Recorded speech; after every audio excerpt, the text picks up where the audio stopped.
யாழ் பேராசிரியருக்கு எதிரான பாலியல் குற்றச்சாட்டு, துரித விசாரணை கோரி போராட்டம். யாழில் அதிகரிக்கும் டெங்கு, ஒருநாள் காய்ச்சல் என்றாலும் வைத்தியரை நாடுங்கள். பிராந்திய சுகாதார சபைகள் பணிப்பாளர் கேதீஸ்வரன் தெரிவிப்பு.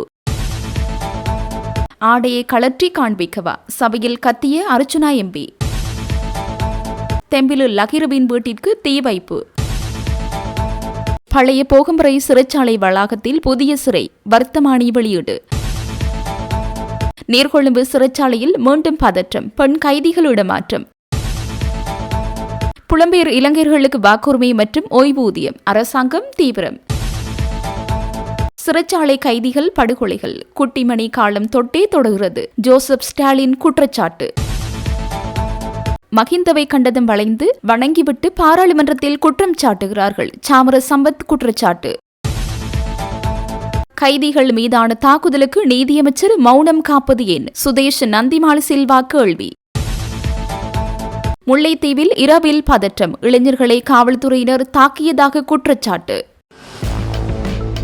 யாழ்ப்பாண பல்கலைக்கழக பேராசிரியர் உள்ளிட்ட இருவருக்கு எதிராக சுமத்தப்பட்டுள்ள பாலியல் துஷ்பிரயோக குற்றச்சாட்டுகள் மீதான விசாரணைகளை காலம் கடத்தாமல் துரிதப்படுத்துமாறு கோரி பல்கலைக்கழகம் ஒன்றலில் இன்று காலை கவனஈர்ப்பு போராட்டம் ஒன்று முன்னெடுக்கப்பட்டது. பாலியல் வன்முறைகளுக்கு எதிரான மக்கள் இயக்கம் என்ற அமைப்பின் அழைப்பில் இந்த திடீர் போராட்டம் நடாத்தப்பட்டது. யாழ்ப்பாண பல்கலைக்கழக பேராசிரியர் ஒருவரும் மற்றொரு நபரும் இணைந்து மாணவிகளை பாலியல் துஷ்பிரயத்திற்குட்படுத்தியதாக கூறப்படும் குற்றச்சாட்டு தொடர்பாக பல்கலைக்கழக மட்டத்தில் விசாரணை குழு அமைக்கப்பட்டு தற்போது விசாரணைகள் நடைபெற்று வருகின்றன. எனினும் இந்த விசாரணைகளை இழுத்தடிக்காமல் உடனடியாக செய்து முடிக்குமாறு வலியுறுத்தியே இந்த போராட்டம் முன்னெடுக்கப்பட்டது. போராட்டத்தில் ஈடுபட்டவர்கள், பாதிக்கப்பட்டவர்களின் குரல்களை கேளுங்கள், அவர்களின் பாதுகாப்பை உறுதி செய்யுங்கள், பல்கலைக்கழகங்களில் பெண்களின் பாதுகாப்பை உடனடியாக உறுதி செய்ய வேண்டும், குற்றத்தை மறைக்க சட்டத்தை ஆயுதமாக்காதே, கண்ணியத்தை இழந்து கல்வியை பெறும் இடமா யாழ் பல்கலைக்கழகம், தமிழர் பண்பாட்டிற்கு உணர்ச்சி கொள்ளும் பல்கலைக்கழகமே, பாலியல் சுரண்டல்களுக்கு மௌனமேன் போன்ற பல்வேறு வாசகங்கள் அடங்கிய பதாதைகளை ஏந்தியவாறு போராட்டத்தில் ஈடுபட்டனர்.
பழைய போகம்பரை சிறைச்சாலை வளாகத்திற்குள் புதிய சிறைச்சாலை ஒன்றை நிறுவுவது தொடர்பான வர்த்தமானி அறிவித்தலை நீதி மற்றும் தேசிய ஒருமைப்பாடு அமைச்சர் ஹர்சன நாணயக்கார வெளியிட்டுள்ளார். சிறைச்சாலைகள் கட்டளை சட்டத்தின் 2ஆம் பிரிவின் கீழ் 54ஆம் உறுப்புரையின் சிறைச்சாலைகள் கட்டளை சட்டத்தின் நோக்கங்களுக்காக அமைச்சருக்கு வழங்கப்பட்டுள்ள அதிகாரங்களின்படி இந்த முடிவு எடுக்கப்பட்டுள்ளது. இதேவேளை காலி மகமோதர பகுதியில் புதிய சிறைச்சாலை ஒன்றை நிறுவுவது தொடர்பாக நீதியமைச்சர் ஹர்சன நாணயக்காரவின் கையொப்பத்துடன் நேற்று முன்தினம் மற்றொரு விசேட வர்த்தமானி அறிவித்தலும் வெளியிடப்பட்டிருந்தது. நீர்கொழும்பு சிறைச்சாலையில் வைக்கப்பட்டிருந்த பெண் கைதிகள் சிலர் வேறு சிறைச்சாலைக்கு மாற்றப்பட்டுள்ளதாக சிறைச்சாலைகள் திணைக்களம் தெரிவித்துள்ளது. நேற்று குறித்த கைதிகள் வாரியப்பளு மற்றும் போகம்பர் ஆகிய சிறைச்சாலைகளுக்கு மாற்றப்பட்டுள்ளதாக திணைக்களம் குறிப்பிட்டுள்ளது. இவ்வாறு மாற்றப்பட்டவர்களில் அந்த சிறைச்சாலைகளில் தடுத்து வைக்கப்பட்டிருந்த வெளிநாட்டு பெண் கைதிகள் சிலரும் அடங்குவதாக தெரிவிக்கப்படுகிறது. நீர்கொழும்பு சிறைச்சாலையில் ஏற்பட்ட பதற்றமான சூழ்நிலையை தொடர்ந்து அங்கு தடுத்து வைக்கப்பட்டிருந்த பெண் கைதிகள் சிலரும் போராட்டத்தில் ஈடுபட்டிருந்தனர். எவ்வாறாயினும் தற்போது அந்த போராட்டம் முடிவுக்கு கொண்டுவரப்பட்டுள்ளதுடன் முறைப்படியாக அந்த கைதிகள் வேறு சிறைச்சாலைகளுக்கு மாற்றப்பட்டு வருவதாக சிறைச்சாலைகள் ஊடக பேச்சாளர் ஏசி கஜநாயக்க தெரிவித்துள்ளார். இதேவேளை நீர்கொழும்பு சிறைச்சாலையில் உள்ள ஆண் கைதிகளை வேறு சிறைச்சாலைகளுக்கு மாற்றும் பணிகள் தொடர்ந்து முன்னெடுக்கப்பட்டு வருவதுடன் ஏனைய சிறைச்சாலைகளில் வசதிகளை ஆராய்ந்து இந்த இடமாற்றங்கள் மேற்கொள்ளப்படுவதாக சிறைச்சாலைகள் திணைக்களம் குறிப்பிட்டுள்ளது. நீர்கொழும்பு சிறைச்சாலையில் இன்னும் சுமார் 1000 கைதிகள் வரை தடுத்து வைக்கப்பட்டுள்ளதாக பதிவாகியுள்ளது.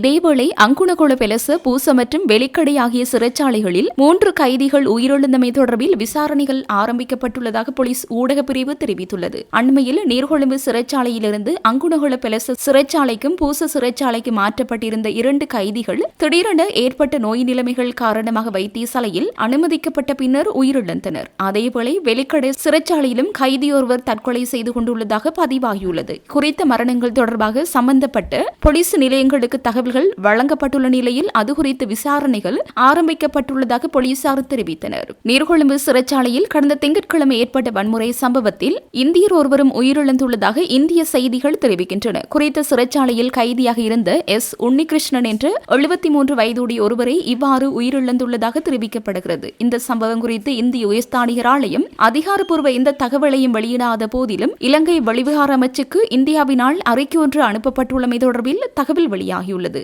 அவ்வாறான அறிக்கை ஒன்று அனுப்பப்பட்டுள்ளமையை இலங்கையின் நம்பத்தகுந்த வட்டாரங்கள் உறுதிப்படுத்தியுள்ளதாக தெரிவிக்கப்படுகிறது.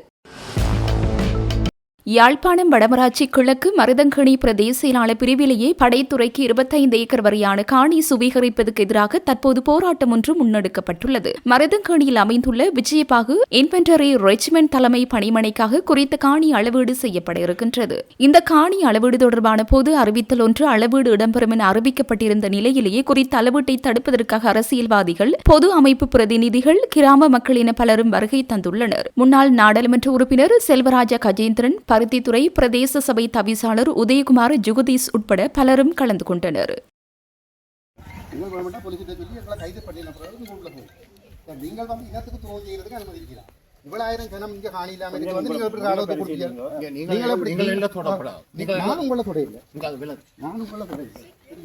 நீங்கள் அந்த துரோகத்தை செய்யக்கூடாது ஐயா. நீங்கள் இந்த துரோகத்தை செய்யக்கூடாது. நீதி கதைக்கிறீங்களோ? 2 காணி இருக்குது. சரியா? தேவசுரவு கல்லியடி என்ற 2 காணி இருக்கு. இருக்க ரங்கேஸ்வரன் வேற நான் நமக்கு வந்து காட்டுறேன். அது எந்த காணி கிடைச்சி வச்சிருக்கேன்.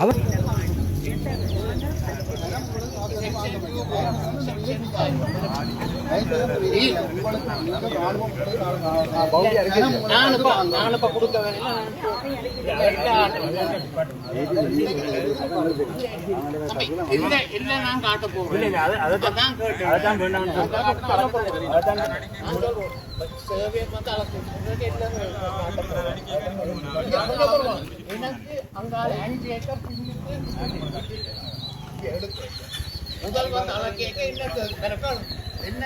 வைக்க அளக்கு இன்னுக்கு 5 ஏக்கர்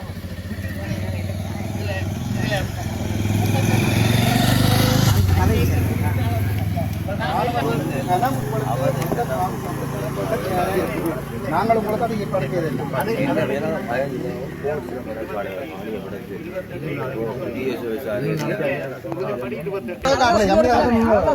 நான் கொடுக்கலையே செக்ஷன் 2 இது போட்டு இப்ப செக்ஷன் 5க்கு வந்துட்டு இதே கேளுங்க டிஎஸ் ஆபீஸ்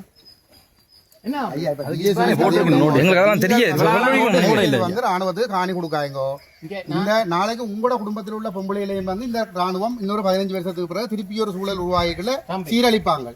சரியா? தயவு செய்து வந்து யோசிங்க, பொறுப்போட நடவுங்க. இவ்வளவு 1000 பேர் உயிர் கொடுத்தது வந்து இப்படி செய்துட்டு போறதுக்கு இல்லை. உங்களோட காணியை காட்ட வேண்டிய அவசியம் இல்லை. நீங்கள்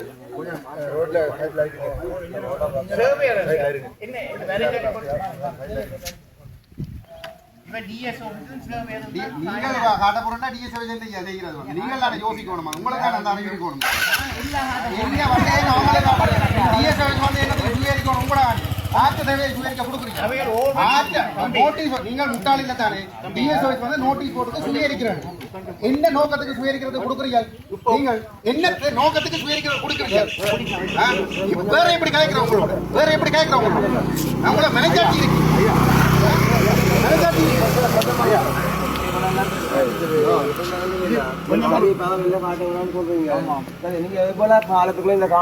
அந்த உத்தரவாதம் எங்க கையில இல்ல தானே நாங்கள் தொடர்ந்து நாங்கள் போராடுவோம் இவ்வளவு ஆயிரம் விடுவிக்கப்பட்டிருக்கு இந்த பேக்கதை விட்டு போட்டு நீரங்கால போ உம்மராணியா கொத்தி கொண்டு போவாங்கல்ல சரிதானே கொத்தி கொண்டு போவாங்கல்ல அதை வேலை பாக்குறதுக்கு வந்துட்டு உங்களுக்கு அறிவு இருக்காமா நீங்கள் செய்யறதை செய்யுங்க ஐயா அனைவரும் மனச்சாட்சி இந்த சமூகம் வந்து உங்களை நினைவில் வச்சு கொண்டு வரலாற்று முழுவதும் வந்து நீங்கள் ஒரு பச்சை துரோகியா இருப்பீங்க இந்த சமூகத்தில் வரலாறு முழுவதும் நீங்கள் துரோகியா இருப்பீங்க அதை மனதில் வச்சுக்கொள்ளும் கீழ்த்தரமான வேலை செய்யாது பணத்துக்கு வேலை இருக்க உங்களுக்கு தான் பணம் கையீட்டியில வந்து பிச்சை எடுக்கிற சனம் வந்து ஒரு அங்குல காரியாவது கொடுக்கல ஐயா நாங்க மீட்டு தருவோம் சொல்றோம் மீட்டு தர இந்த யாழ்ப்பாணம் ஐயா யாழ்ப்பாணத்தில் மீட்கப்பட்ட காரியம் அத்தனை நாங்கள் மீட்டு கொடுத்த ஆடையை கழற்றி காண்பிக்கவாயின நாடாளுமன்ற உறுப்பினர் ராமநாதன் அர்ச்சுனா ஆவேசமாக சத்தமிட்ட விவகாரம் நாடாளுமன்றத்தில் சலசலப்பை ஏற்படுத்தியது. இச்சம்பவம் இன்று நாடாளுமன்ற சபை அமர்வின் போது இடம்பெற்றது. யாழ் மாவட்ட சுயேச்சை ராமநாதன் அர்ச்சுனா சபைக்கு அணிந்து வந்திருந்த ஆடை தொடர்பில் வன்னி மாவட்ட நாடாளுமன்ற உறுப்பினர் ஜெகதீஸ்வரன் சபையில் ஒழுங்கு பிரச்சினை எழுப்பியிருந்தார். உறுப்பினர் ஜெகதீஸ்வரன் எழுப்பிய பிரச்சினைக்கு உடனடியாக பதிலளித்த அர்ச்சுனா எம்பி தான் அணிந்து வந்திருக்கும் ஆடை நாடாளுமன்ற மரபுகளுக்குட்பட்டது தான் என்று வாதிட்டார். நான் நாடாளுமன்றத்தில் பொருத்தமான ஆடை அணிந்து வந்துள்ளேன். உங்களுக்கு சந்தேகம் இருந்தால் வேண்டுமென்றால் கழற்றி காண்பிக்கவா என்று சவால் விடுத்தார். இச்சம்பவம் சபையில் சிறிது சலசலப்பை ஏற்படுத்திய நிலையில் தலையிட்டு சபாநாயகர் ஆடை குறித்த விவாதம் தேவையில்லை, அது ஒரு பிரச்சனை அல்ல என்று தெரிவித்து அர்ச்சுனா எம்பியை தனது ஒழுங்கு பிரச்சனையை சமர்ப்பிக்க அனுமதித்தார். பாராளுமன்ற நிலையில் கட்டளை சட்டம் 27(2) அடிப்படையில் கட்சி தலைவரினால் minister of health and mass media doctor நலிந்த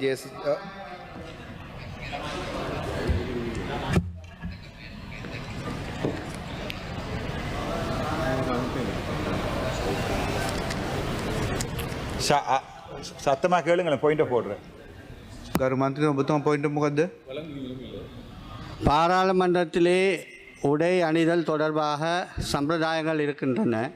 அந்த சம்பிரதாயங்களை மீறும் வகையிலே கௌரவ பாராளுமன்ற உறுப்பினர் ராமநாதன் அர்ச்சுனா அவர்கள் இன்றைய தினம் உடை அணிந்து வந்திருக்கின்றார். அது தொடர்பான விவரத்தினை தங்களிடம் கோருகின்றேன்.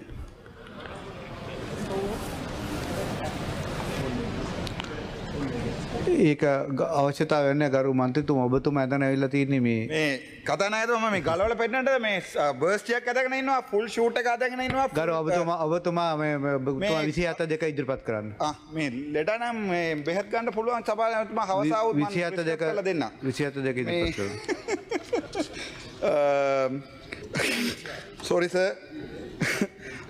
இலங்கையிலே சிறைச்சாலை என்பது நரகத்தில் ஒரு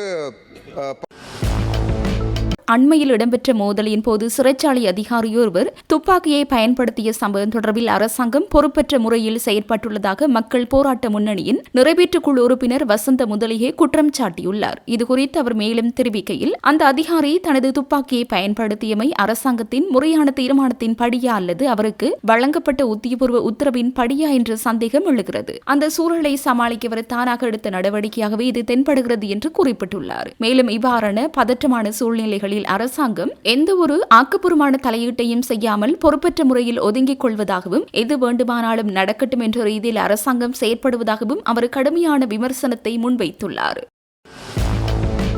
கொழும்பில் அண்மையில் நடைபெற்ற திருமண வரவேற்பு வைபவத்தில் முன்னாள் ஜனாதிபதிகளான கோட்டாபய ராஜபக்ச, ரணில் விக்ரமசிங்கே மற்றும் ஸ்ரீலங்கா பொதுஜன பெரமுனவின் பாராளுமன்ற உறுப்பினர் நாமல் ராஜபக்ச ஆகியோர் தனியாக கூடி பேசிய சம்பவம் கொழும்பு அரசியலில் சலசலப்பை ஏற்படுத்தியுள்ளது. இந்த திருமண வரவேற்பு வைபவத்தில் பல்வேறு அரசியல் கட்சிகளைச் சேர்ந்த அரசியல்வாதிகளும் கலந்து கொண்டனர். இந்நிலையில் கோட்டாபய, ரணில் மற்றும் நாமல் ராஜபக்ச ஆகியோர் சம்பாஷணை செய்து கொண்டிருக்கும் வீடியோ சமூக வலைதளங்களில் வைரலாகியுள்ளது. அவர்கள் கோட்டாபய, ரணில், நாமல் மூவரும் என்ன திட்டத்தை வகுத்துள்ளனர் என்பது தொடர்பிலான கேள்விகளும் எழுப்பியுள்ளனர்.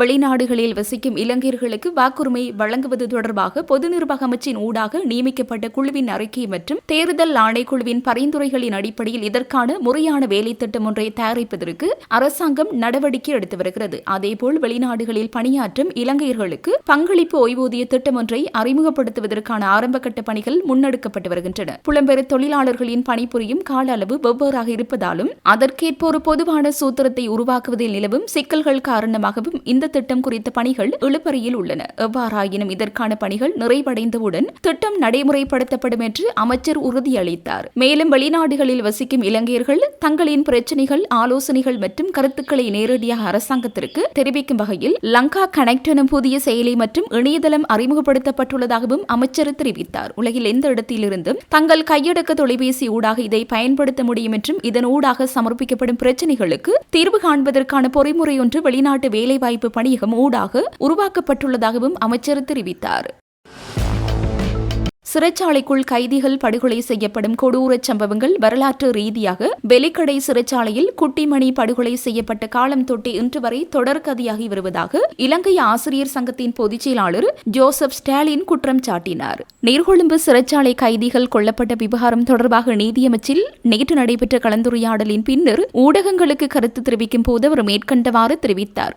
அவர் ஊடகங்களுக்கு மேலும் விவரித்ததாவது, சிறைக்குள் கைதிகள் படுகொலை செய்யப்படும் ஒவ்வொரு சந்தர்ப்பத்திலும் அரசாங்கத்தினால் விசாரணை குழுக்கள் நியமிக்கப்படுவதும் பல்வேறு நடவடிக்கைகள் எடுக்கப்படுவதுமாக கூறப்படுவதும் வழக்கமான ஒன்றாகவே உள்ளது. ஆனால் இவ்வாறான கொடூரச் சம்பவங்களுக்கு இன்னமும் முற்றுப்புள்ளி வைக்கப்படவில்லை. குட்டிமணி படுகொலை செய்யப்பட்ட காலம் முதல் இன்று வரை இதே நிலைமை தொடர்கிறது. சமூக மாற்றத்தை முன்னிறுத்தி ஆட்சிக்கு வந்த தற்போதைய புதிய அரசாங்கத்தின் கீழும் இவ்வாறான படுகொலைகள் தொடர்வது மிகவும் கவலைக்குரிய விடயமாகும். நீர்கொழும்பு சிறைச்சாலை சம்பவத்தின் பின்னர் சிறைக்குள் மீண்டும் ஒரு பதற்றமான மற்றும் நிச்சயமற்ற சூழ்நிலை நிலவி வருகின்றது. விசேடமாக நீர்கொழும்பு சிறைச்சாலையில் இருந்த கைதிகள் தற்போது எங்கு கொண்டு செல்லப்பட்டுள்ளார்கள், அவர்கள் தொடர்பான விவரங்கள் என்ன என்பது குறித்து நாம் அதிகாரிகளிடம் கோரியிருந்தோம். ஆனால் இன்றைய கலந்துரையாடலின் போது அந்த கைதிகள் தொடர்பான சரியான விவரங்கள் அதிகாரிகளிடம் இல்லை என்பதும், கைதிகள் தொடர்பான ஆவணங்கள் மற்றும் விவர கோப்புகள் யாவும் காணாமல் போயுள்ளதாக அதிகாரிகள் குறிப்பிடுவதும் தெரிய வந்துள்ளது. இந்த சம்பவம் நடந்து பல நாட்கள் கடந்துவிட்ட நிலையிலும் தடுத்து வைக்கப்பட்டுள்ள கைதிகளின் விவரங்களை அவர்களின் பெற்றோர் மற்றும் உறவினர்களுக்கு வழங்குவதற்கு அரசாங்கம் துரித நடவடிக்கை எடுக்கவில்லை. அரசாங்கம் இந்த விவரங்களை வெளிப்படையாக அறிவிக்காத காரணத்தினாலேயே நாடு முழுவதும் ஒரு தேவையற்ற பயமும் பதற்றமும் உருவாகியுள்ளது. மனிதர்களை மேலும் தண்டிப்பது சிறைச்சாலையின் நோக்கமல்ல. நீதிமன்றத்தால் அவர்களுக்குரிய தண்டனை வழங்கப்பட்டுவிட்டது. அதற்கு மேல் சிறைக்குள் அவர்களுக்கு இன்னும் ஒரு தண்டனை தேவையில்லை. கைதிகளுக்கு எதிராக சமூகத்தில் ஒரு தவறான கருத்தியலை உருவாக்குவது தற்போதைய நோக்கமல்ல. மாறாக அவர்களின் பாதுகாப்பை உறுதிப்படுத்துவதே முக்கியமாகும். எனவே புலனாய்வு குழுக்களின் பரிந்துரைகள் வரும் வரை காத்துக் கொண்டிருக்காமல் அதற்கு முன்னரே எடுக்கக்கூடிய அவசர நடவடிக்கைகளை அரசாங்கம் உடனடியாக எடுத்து கைதிகளின் பாதுகாப்பை உறுதி செய்ய வேண்டும் என்றார். வலஸ்முல்ல பகுதியில் ஒழுங்கமைக்கப்பட்ட குற்றவாளியாக அடையாளம் காணப்பட்டுள்ள தெம்பிலு லகீர் என்பவருக்கு சொந்தமான மித்தனிய குடல் ஆற பகுதியில் அமைந்துள்ள வீட்டிற்கு நேற்றிரவு அடையாளம் தெரியாத குழுவினர் சிலரால் தீ வைக்கப்பட்டுள்ளது. வீட்டிற்கு தீ வைக்கப்பட்ட சந்தர்ப்பத்தில் தெம்பிலு லகீருவின் தாயார் மட்டுமே வீட்டில் இருந்ததாக தெரிவிக்கப்படுகிறது. எவ்வாறாயினும் இந்த தீ விபத்தில் அவருக்கு எந்தவித ஆபத்தும் ஏற்படவில்லை என குறிப்பிடப்படுகிறது. இச்சம்பவம் குறித்து மித்தனிய போலீசார் மேலதிக விசாரணைகளை மேற்கொண்டு வருகின்றனர்.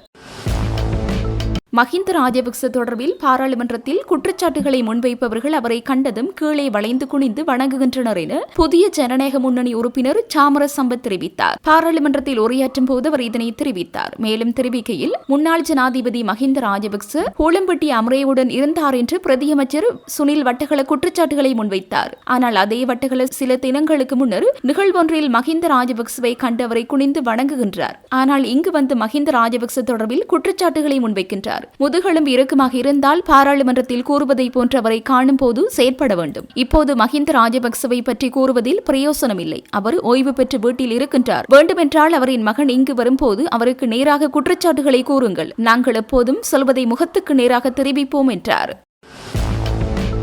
யாழ்ப்பாணத்தில் டெங்கு நோய்க்கான சிகிச்சை பெறுபவர்களின் எண்ணிக்கை சடதியாக அதிகரித்துள்ளதாகவும் இந்த மாதத்தின் கடந்த 7 நாட்களில் மாத்திரம் 65 பேர் டெங்கு காய்ச்சலுக்கு சிகிச்சை பெற்றுள்ளதாக யாழ்ப்பாண பிராந்திய சுகாதார சபைகள் பணிப்பாளர் ஆ. கேதீஸ்வரன் தெரிவித்தார். யாழ்ப்பாண மாவட்ட செயலகத்தில் நேற்று நடைபெற்ற டெங்கு ஒழிப்பு கூட்டத்தில் கருத்து தெரிவிக்கும் போது அவ்வாறு தெரிவித்தார். மேலும் தெரிவிக்கையில், யாழ்ப்பாண மாவட்டத்தில் இந்த வருடத்தில் ஜூலை 8ஆம் தேதி வரையான காலப்பகுதியில் டெங்கு நோயுடன் 694 நோயாளர்கள் இனங்காணப்பட்டிருக்கின்றனர். எந்தவித இறப்பும் இந்த வருடம் பதிவு செய்யப்படவில்லை. கடந்த வருடமும் யாழ்ப்பாண மாவட்டத்தில் எந்தவித இறப்புமே பதிவு செய்யப்படவில்லை. கடந்த ஜூன் மாத இறுதி பகுதி வரை டெங்கு நோய் யாழ்ப்பாண மாவட்டத்தில் ஒரு பூரணமான கட்டுப்பாட்டில் இருந்து வந்தது. ஆனால் தற்போது நாட்டின் தென்பகுதியிலேயே ஏனைய பல மாகாணங்களில் டெங்கு நோயின் பரம்பல் மிக தீவிரமாக காணப்படுகிறது. இந்த பின்னணியிலேயே ஜூலை மாதம் முதல் 7 நாட்களில் 65 நோயாளர்கள் யாழ்ப்பாண மாவட்டத்தில் டெங்கு நோயுடன் இனங்காணப்பட்டிருக்கின்றார்கள். இது ஒரு சடதியான அதிகரிப்பாகும். மேல் மாகாணத்திலே குறிப்பாக கொழும்பு, கம்பகா மாவட்டங்களில்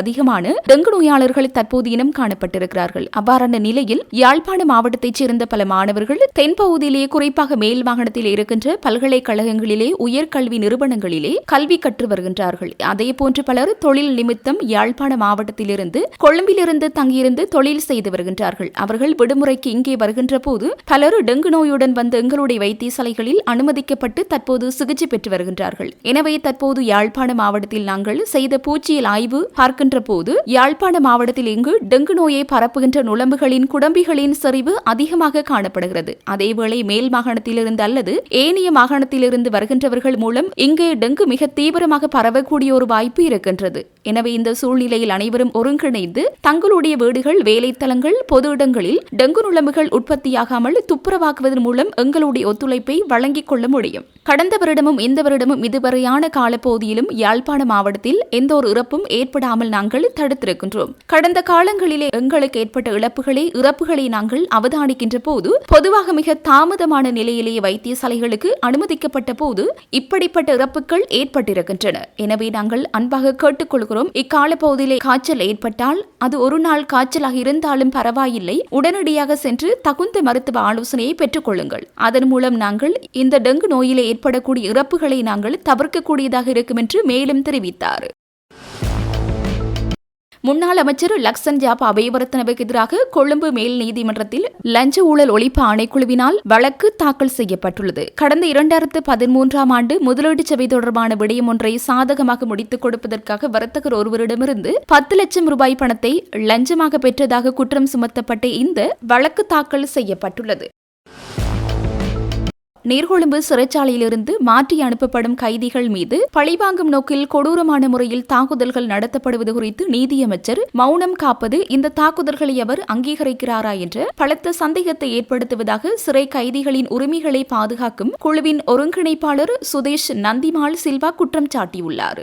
நீதியமைச்சுக்கு முன்னால் திட்டமிடப்பட்டிருந்த எதிர்ப்பு நடவடிக்கை நடைபெறாத நிலையில் நீதியமைச்சில் நடைபெற்ற கலந்துரையாடலின் பின்னர் ஊடகங்களுக்கு கருத்து தெரிவிக்கும் போதே அவர் மேற்கண்டவாறு தெரிவித்தார். அவர் மேலும் தெரிவிக்கையில், நீர்கொழும்பு சிறைச்சாலையில் அதிகாரிகள் சிலர் கொலை செய்யப்பட்டதற்கு பழிவாங்கும் நோக்கில் அங்கிருந்து வேறு சிறைச்சாலைகளுக்கு மாற்றப்படும் கைதிகள் மீது அதிகாரிகள் கொடூரமான முறையில் தாக்குதல்களை நடாத்தி வருகின்றனர். இந்த தாக்குதல்களால் சில கைதிகள் படுகொலை செய்யப்பட்டுள்ள பயங்கரமான நிலை ஏற்பட்டுள்ளது. இந்த அபாயகரமான நிலைமை குறித்து கலந்துரையாட வந்த நமக்கு அமைச்சர் நேரடியாக எந்த ஒரு பேச்சுவார்த்தையும் வழங்காமல் சிறைச்சாலைகள் துறை பணிப்பாளர் மற்றும் அமைச்சின் செயலாளருடன் கலந்துரையாடல் வழங்கப்பட்டது கவலைக்குரியதாகும். கைதிகளுக்கு பாதுகாப்பு வழங்க வேண்டிய அதிகாரிகளை சட்டத்தை கையில் எடுத்து வன்முறையில் ஈடுபடுவது பாரிய பிரச்சனையாகும். கடந்த தினத்தில் அபிஷ்க கயான் என்ற இளைஞர் சிறைக்குள் அடித்து கொலை செய்யப்பட்டுள்ளதாக கிடைத்த தகவலின் உண்மைத்தன்மையை கண்டறிய வெலிக்கடை சிறைச்சாலைக்கு சென்ற மனித உரிமைகள் ஆணைக்குழுவினருக்கு அதிகாரிகள் அனுமதி மறுத்துள்ளனர். அந்த இளைஞர் கொலை செய்யப்படவில்லை என்றால் அவரை அரசாங்கம் நேரில் ஆஜர்படுத்தி காட்ட வேண்டும். அதேபோன்று அங்குணகொள பெலச மற்றும் பூச சிறைச்சாலையிலும் கைதிகள் கொலை செய்யப்பட்டுள்ளனர். சிறைச்சாலைக்குள் எந்த ஒரு கட்டுப்பாடுமின்றி அதிகாரிகள் கொலைகளை செய்யும் இந்த சூழ்நிலை நாட்டுக்கும் அரசாங்கத்திற்கும் பெரும் கரும்புள்ளியாகும். கைதிகள் சித்திரவதைக்குள்ளாக்கப்படுவதை அமைச்சர் தனது விருப்பத்தின் பேரில் அங்கீகரிக்கிறாரா என்ற சந்தேகம் எழுகிறது. இந்த விவகாரத்திற்கு உடனடியாக தீர்வு காணாவிட்டால் அடுத்த முறை பெருந்திரளான மக்களை திரட்டி பாரியதொரு போராட்டத்தை நீதியமைச்சுக்கு முன்னால் முன்னெடுப்போம் என்றார். முல்லைத்தீவில் இரு இளைஞர்கள் மீது காவல்துறையினர் தாக்குதல் நடத்தியுள்ளதாக குற்றச்சாட்டு முன்வைக்கப்பட்டுள்ளது. குறித்த சம்பவம் நேற்றிரவு இடம்பெற்றுள்ளது. பொதுக்குடியிருப்பு பகுதியில் வீதியில் மோட்டார் சைக்கிளில் பயணித்த இளைஞர்கள் மீதே இவ்வாறு தாக்குதல் நடத்தப்பட்டதாக தெரிவிக்கப்பட்டுள்ளது. சம்பவம் தொடர்பில் மேலும் தெரிய வருகையில் இந்த தாக்குதல் சம்பவம் குறித்த காணொலி ஒன்று பகிரப்பட்டு வருகின்றது. குறித்த காணொலியில் இரு இளைஞர்கள் படுகாயமடைந்த நிலையில் இருப்பதை காணக்கூடியதாக உள்ளது. சம்பவத்தின் போது காவல்துறையினர் மது போதையில் குறித்த இளைஞர்களை தாக்கியதாக குற்றச்சாட்டுகள் முன்வைக்கப்பட்டுள்ளன.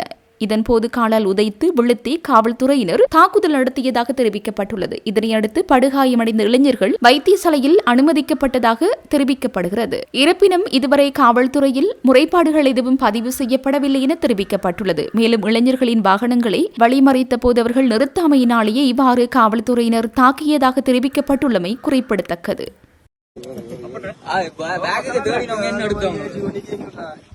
நீங்க வச்சனீங்களே பேக் போட்டானே போட்டானே எடுத்தீங்க போரிடா அவனுக்கு வெரிடா நிக்கிறா போறானே வெரி வெரி நான் பலம் வெரிடானே புறானே நான் பலம் கான் கோப்பேக்கு போடா கான் பேட்டி மே बोला கான் मैं அப்படியே தேறணும் मैं கான் கோப்பேக்கு போடா கான் டைம் ஆயிட்டு அப்படியே ஐயா உங்களுக்கு தெரியும்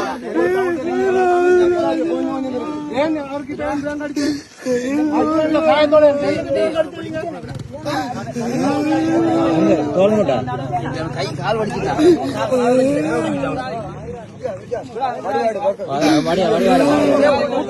உதஞ்சான உளுத்தினவன்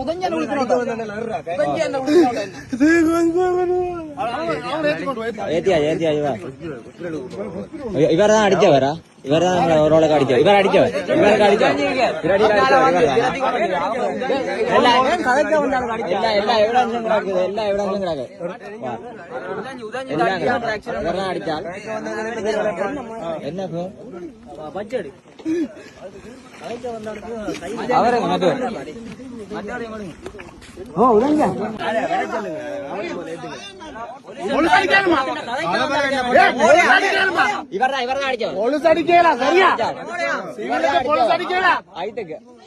அவருக்கு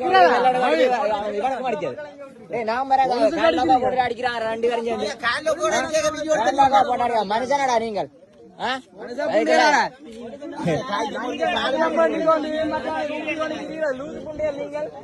நீங்கள் ரூல்ஸ் ஆகிக்கிறீங்க இங்க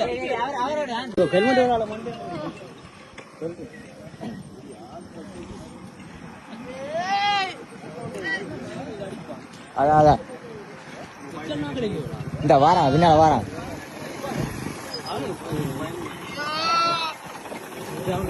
கிரணாகல் யாராரு கிரணாகர் அடிச்சு வர சொல்றான் அவனை கை முடிஞ்சது ஹாஸ்பிட்டல் கொண்டு விடுறாங்க இல்ல